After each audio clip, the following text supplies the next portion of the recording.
stress and endless triumph. When thousands are put to the test and not all succeed. It's when hours of work build up into a single moment of triumph or failure.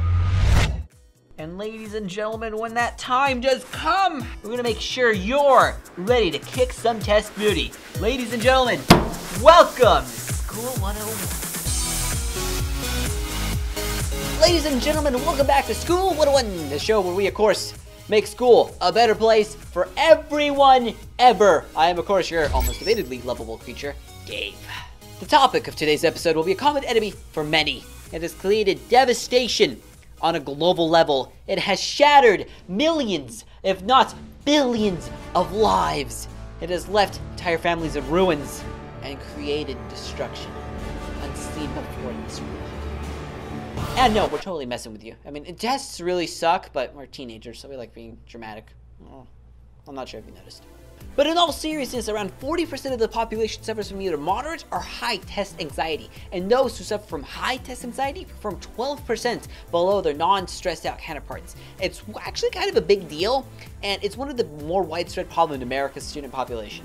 So tests like the SAT and the ACT can literally change the way colleges look at you during the application process. And needless to say, which college you go to has a major impact on your life. So, tests are kind of a big deal and are unfortunately here to stay for the nearby future.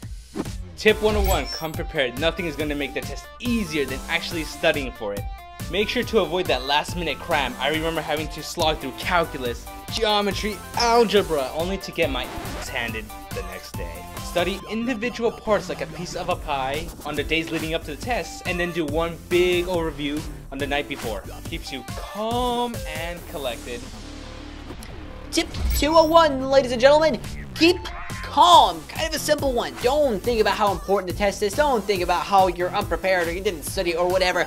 Take some deep breaths and muster up confidence, because trust me, you're freaking awesome. So get the stupid test over with, and you know what?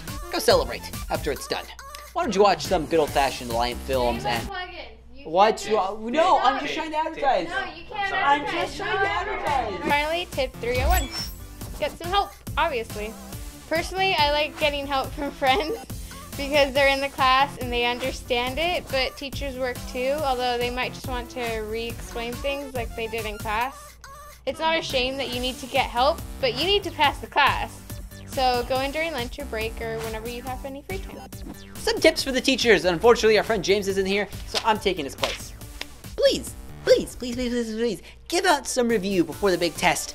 It's weird little review games. Looking over the notes, going over the PowerPoints, the major points, the stuff on the test, anything you can do to remind us of the giant amount of information we're about to be tested on, brutally and horrifically tested on soon, will just make us love you a little bit more. So be a Batman and give us some review. Don't be a Gollum, be a Batman. So ladies and gentlemen, that was it. Another episode of School 101. I want to thank you guys very much for sticking with us for this long, even though we're silly and of course quite ridiculous. Massive thank you for funding the show. And if you guys have any comments, there is of course the comment section right below. Thank you guys very much yet again. And catch us next week when we start an esports club.